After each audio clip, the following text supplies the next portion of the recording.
జగిత్యాల జిల్లా లక్ష్మీపురంలో దారుణం చోటు చేసుకుంది. అనుమానంతో భార్యను చంపిన భర్త. లక్ష్మీపూర్లో అనుమానం పెనుభూతమై భర్త చేతిలో భార్య దారుణ హత్యకు గురైంది.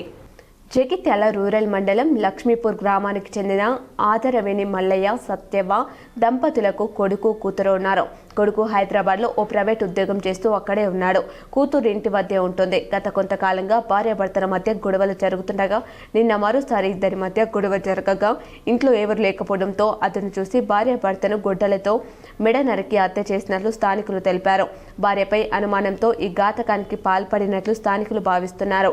లక్ష్మీపురం భార్య ప్రవర్తనపై అనుమానం పెంచుకున్న భర్త తెల్లవారుజామున ఆమె నిద్రలో ఉండగా దాడికి పాల్పడినట్లు భావిస్తున్నారు. ప్రస్తుతం భర్త పోలీసులు అదుపులో ఉండగా కేసు నమోదు చేసి దర్యాప్తు చేస్తున్నారు. ఒక వివాహితను తన భర్త చంపడం జరిగింది.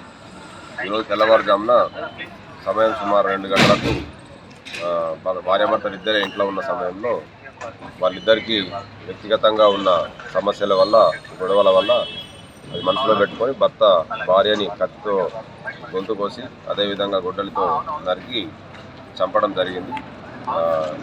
మేము సంఘటనా స్థలానికి వెళ్ళి మా ఎస్ఐ గారు నేను ఇప్పుడే బాడీ షిఫ్ట్ చేయడం జరిగింది. ఈ చనిపోయిన వ్యక్తికి 2 పిల్లలు ఉన్నారు. వాళ్ళు హైదరాబాద్లో చదువుకుంటున్నారు. వాళ్ళు వచ్చిన తర్వాత తదుపరి కార్యక్రమాలు కంప్లీట్ చేస్తాం. పిటిషన్ తీసుకున్నాం, కేసు రిజిస్టర్ చేసినాం. ఈ దర్యాప్తు అనంతరం మిగతా విషయాలు తెలియజేస్తామని తెలియజేసుకున్నాం.